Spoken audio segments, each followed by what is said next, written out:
Vote দেই, আমরা holding tax দেই, আমরা রাস্তায় গাড়ি চালানোর জন্য ট্যাক্স দেই, আমরা গাড়িতে যদি একটু ভুল করে জরিমানা দেই, আমরা সব দেই, কিন্তু সরকার পরক্রিয়া করে হকারের সাথে। যত ভালোবাসা, সকল ভালোবাসা হকারের জন্য, আমরা তাহলে কি পাই? আমরা ঢাকা দক্ষিণ সিটি কর্পোরেশনের অধিবাসীরা হয়ে গেছি রসগোল্লার মতো।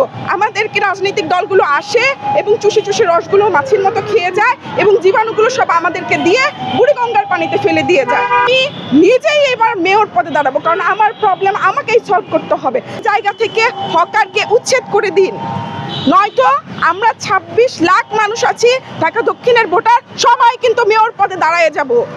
আর যদি কেউ নাও দাঁড়ায়, আমি তো দাঁড়াবোই, আর বাকি জনদেরও বলবো যেন মেয়র পদে প্রত্যেকে দাঁড়ায়, কারণ আমার সমস্যা, আমার খোঁড়া, আমার ব্যথা, আমার কষ্ট আমাকেই সলভ করতে হবে। আসলে হকার কিন্তু ঢাকার জন্য কখনোই ঠিক না, এবং সেজন্য আমি প্রথমে লিখেছি যে ঢাকা বাঁচাও, হকার হটাও। তার কারণ হচ্ছে, যদি এই হকার আমাদের এখান থেকে গ্রামে এই মুহূর্তে না সরানো হয়, না যায়, তাহলে সামনের দিনগুলোতে আমরা এগ্রিকালচারাল সেক্টরে অনেক বেশি এবং মারাত্মকভাবে ক্ষতিগ্রস্ত হব। তার কারণ হচ্ছে, যারা হকারের কাজ করতে এবং অটোরিকশা চালাতে ঢাকায় আসছে, তারা বুঝতে পেরেছে যে অনেক অল্প শ্রমে অনেক টাকা ইনকাম করা যাচ্ছে। কিন্তু আমরা যদি তাদেরকে আবার সেই মাঠমুখী না করি, আমরা যদি তাদেরকে সেই মাঠের জায়গাতে নিয়ে যেতে না পারি, তাহলে কিন্তু আমরা সামনের দিনগুলোতে ভাতের কষ্টে ভুগবো। সুতরাং আমরা যদি ভাতের কষ্টে ভুগতে না চাই, আমরা ডিজেলের কষ্ট কাকে বলে দেখেছি, আমরা হামের টিকার কষ্ট কাকে বলে দেখেছি, এরপরে যদি আমরা ভাতের কষ্টে ভুগতে না চাই, তাহলে অবশ্যই এই লেবারকে, মিসইউজড লেবারকে আমাদের প্রপার ইউজ করতে হবে, প্রপার ইউটিলাইজেশনে নিয়ে আসতে হবে, তাদেরকে কৃষি কাজে ফিরিয়ে নিয়ে যেতে হবে। না হলে কিন্তু আজকে দেখেন, রাস্তায় সাদা দাগ কেটে তারপর সরকার তাদেরকে জায়গা অ্যালোকেট করেছে। এটা কি সরকার করতে পারে? এটা কি প্রশাসন করতে পারে? যে রাস্তায় চলাচলের জন্য একটা গাড়িকে ট্যাক্স দিতে হয়, একটা মোটর সাইকেলকে ট্যাক্স দিতে হয়, আপনাদের যদি বাইকগুলোকে আপনারা রং সাইডে পার্ক করেন, তাহলে আপনাদের বাইকগুলোকে জরিমানা করা হয়, একটি গাড়িকে জরিমানা করা হয়। ঠিক সেই রং সাইডটি হকারের জন্য এখন একটি চিহ্নিত স্থানে পরিণত হয়েছে। আমরা কি এটা মানতে পারি? ঢাকাবাসী কি এটা মানতে পারে? আজকে যে ফুটপাত, আমরা কিছুদিন আগেও যে ফুটপাতে হাঁটতে পারতাম না, মাঝখানে ভেবেছিলাম যখন হকার উচ্ছেদ করা হয়েছে, তখন এই ফুটপাতগুলো মনে হয় প্রাণ ফিরে পেল, আমরা হয়তো এবার হাঁটতে পারবো। কিন্তু না, যেদিন হকার রাত 8টা পর্যন্ত উচ্ছেদ করছে, তারপর দিনই সকালবেলায় হকার উচ্ছেদের নাম ভুলে গিয়ে প্রশাসন রাস্তার মাঝখানে ঢাকার মূল সড়কগুলোতে সাদা দাগ কেটে দিয়েছে যেন সেখানে হকার বসতে পারে। কিন্তু খুব অবাক এবং বিস্ময়কর বিষয় হচ্ছে, রাস্তার 3 ভাগ হকারের, 1 ভাগ হচ্ছে গাড়ির, পথচারীর জন্য কোথাও একটুকুও জায়গা রাখা হয়নি। আমরা কি করে এই জিনিসটাকে বৈধতা বলবো বলুন? আমরা তো যারা ঢাকাবাসী আছে, আমরা ঢাকা দক্ষিণ সিটি কর্পোরেশনের অধীনের কথাই বলি, 26 লক্ষ ভোটার আছি আমরা ভোট দেই, আমরা হোল্ডিং ট্যাক্স দেই, আমরা রাস্তায় গাড়ি চালানোর জন্য ট্যাক্স দেই, আমরা গাড়িতে যদি একটু ভুল করে জরিমানা দেই, আমরা সব দেই, কিন্তু সরকার পরক্রিয়া করে হকারের সাথে। যত ভালোবাসা, সকল ভালোবাসা হকারের জন্য, আমরা তাহলে কি পাই? আমরা তাহলে কি কারণে এই হোল্ডিং ট্যাক্স দেই, কি কারণে রাস্তায় ট্যাক্স দেই? হেলমেট না পরলে আপনারা জরিমানা করেন, তাহলে আমরা কি বলতে পারি না হেলমেট কেন পরবো না? আমার হেলমেট আমি পরবো, যখন খুশি তখন পরবো। কোথায়? আমরা তো সে কথাটা বলি না। আমরা কিন্তু যখন কোনো জরিমানা করা হয়, সে জরিমানাটি দিয়ে দেই, কিন্তু এখন দেখেন আমাদের সাথে কি পরিমাণ বৈষম্য করা হচ্ছে, ঢাকাবাসী, নগরবাসীকে কোণঠাসা করা হচ্ছে।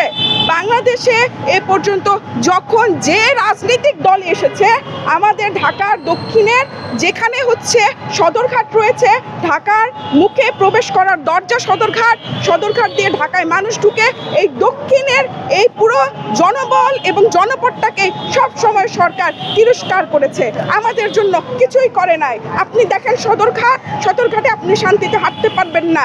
আংটি বিক্রেতা, তারপরে মলম বিক্রেতা, চটপটি বিক্রেতা, পাপড় বিক্রেতা, সব পাবেন সেখানে। আপনি ফার্ম গেট যান, যেখানে অসংখ্য স্টুডেন্টরা কোচিং করতে আসতো একসময়, এখনো সেখানে স্টুডেন্টদের বিভিন্ন রকম হোস্টেল রয়েছে। সরকারি গুরুত্বপূর্ণ কাজে যাওয়ার জন্য ওই রাস্তাটি ব্যবহার করা হয়। সেইখানে দেখেন আনন্দ সিনেমা হলের আশেপাশে দেখবেন কত হকার, আপনি এমনকি ফুটপাথও ব্যবহার করতে পারেন না এক হকারের যন্ত্রণায়। মানুষ মনে করে ফুটপাথে ধাক্কাধাক্কি করে যাওয়ার চাইতে নিচে রাস্তার মূল সড়ক দিয়ে লাফিয়ে লাফিয়ে পার হওয়াই ভালো। বারবারই একটা কথা বলেছি, আমরা ঢাকা দক্ষিণ সিটি কর্পোরেশনের অধিবাসীরা হয়ে গেছি রসগোল্লার মতো। আমাদেরকে রাজনৈতিক দলগুলো আসে এবং চুষে চুষে রসগুলো মাছির মতো খেয়ে যায় এবং জীবাণুগুলো সব আমাদেরকে দিয়ে বুড়িগঙ্গার পানিতে ফেলে দিয়ে যায়। আমি আপনাদের মাধ্যমে এখানে যারা এসেছেন আপনারা সবাই প্রত্যক্ষদর্শী যে আমি গতকালকেও এখানে এসেছিলাম, আমার সাথে কেউ ছিল না, আমি আজকেও এখানে আছি, আমার সাথে কেউ নাই।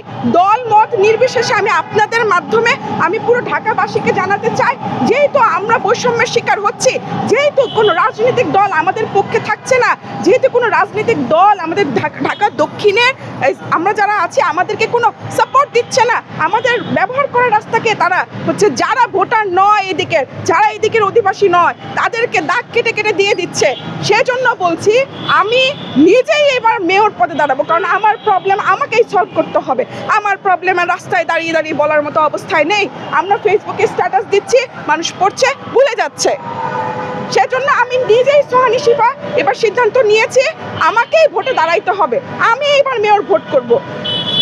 একটা ছোট্ট কথা বলি, আপনি একটা এক্সাম্পল দেখেন, সুন্দরবনে কিন্তু হরিণ আছে, বাঘ আছে, দেখেন হরিণকে কিভাবে খেয়ে ফেলে বাঘ। তাহলে বাঘগুলো সব না থাকলে হয় না? না, হয় না। হরিণ সুন্দরবনের ব্যালেন্স নষ্ট করতে পারে, এই কারণে হরিণের জন্য প্রয়োজন, নিধনের জন্য প্রয়োজন হচ্ছে বাঘ। যদি বাঘ না থাকে সুন্দরবনের জীব বৈচিত্র্যর প্যাটার্নই চেঞ্জ হয়ে যাবে। এখন আমাদের এই পর্যন্ত আমরা যতগুলো এখানে রাজনীতিতে আমরা যাদেরকে দেখেছি ঢাকায় সব হচ্ছে হরিণ। এখন বাঘ হয়ে আমাকেই নামতে হবে, আমাকেই হরিণ নিধন করতে হবে এবং আমার যে ঢাকা শহর আছে, ঢাকা দক্ষিণ আছে, আমার ঢাকা দক্ষিণের ইকোলজিক্যাল ব্যালেন্স, জিওলজিক্যাল ব্যালেন্স আমাকেই ঠিক করতে হবে। হকার কার্ডটি কি আদৌ বৈধ? কোনো গ্যাজেট পেয়েছেন আপনারা? কোনো নোটিশ পেয়েছেন? নথি এসেছে? কিছুই তো আসে নাই। কার্ডটি কি বৈধ? আমার তো প্রশ্ন প্রশাসনের কাছে, একটি অথর্ব প্রশাসন বসানো হয়েছে যে প্রশাসন কোনো কাজের না। যে প্রশাসন যদি কাজের হতো তাহলে আমাদেরকে, যারা আমরা জনগণ ঢাকা দক্ষিণে আমাদেরকে সুবিধা দিত, তারা উড়ে এসে যারা কৃষিকাজ অন্যান্য কাজ ছেড়ে ঢাকায় এসেছে তাদেরকে ফ্যাসিলেট করতো না, তারা আমাদেরকে নিয়ে ভাবতো। তারা আমরা ভোট দিয়েছি, আমরা জয় করেছি, আমরা নিয়ে এসেছি, আমাদেরকে নিয়ে ভাবতো। ভোট দেই আমরা, ট্যাক্স দেই আমরা, সব কিছু দেই আমরা, কিন্তু প্রেম করে হকারের সাথে। অবশ্যই আমাদের ওখানে কৃষকেরা কান্না করছে। আপনি ভেবে দেখুন, আমরা একটি কৃষি উৎপাদনশীল দেশ, আমাদের ম্যাক্সিমাম জিডিপির বড় অংশ আসে কৃষি থেকে। আমাদের কৃষক নাই। কৃষক যদি দিন দিন হারিয়ে যায় তাহলে আপনি কি খাবেন, আমি কি খাবো? আমরা কি শুধুমাত্র আমদানিমুখী চাল আমদানি করব, গম? কেন আমরা আমদানি করব? আমাদের কি জমি নাই? আমাদের তো জমি আছে। আমাদের ষড় ঋতুর দেশ, এক ফসল শেষ হলো অন্য ফসল ফলে। আমি আজকে করছি আপনাদের মাধ্যমে, আমি বলতে চাচ্ছি, সরকারকে অনুরোধ করতে চাচ্ছি যে আপনি প্রশাসনকে বাধ্য করুন এই দাগগুলোকে, সাদা দাগগুলোকে সরিয়ে কালো দাগ করতে এবং এই জায়গা থেকে হকারকে উচ্ছেদ করে দিন। নয়তো আমরা 26 লাখ মানুষ আছি ঢাকা দক্ষিণের ভোটার, সবাই কিন্তু মেয়র পদে দাঁড়ায় যাব। আর যদি কেউ নাও দাঁড়ায় আমি তো দাঁড়াবোই, আর বাকি জনদেরও বলবো যেন মেয়র পদে প্রত্যেকে দাঁড়ায়। কারণ আমার সমস্যা, আমার খোঁড়া, আমার ব্যথা, আমার কষ্ট আমাকেই সলভ করতে হবে। কারণ আমরা যাদেরকে নিয়ে আসি তারা হচ্ছে আসে, রসগোল্লার রস খায়, তারপর জীবাণুগুলো মাছির মতো দিয়ে উড়ে চলে যায়, আমাদেরকে ফেলে দেয় বুড়িগঙ্গার সেই পচা পানিতে।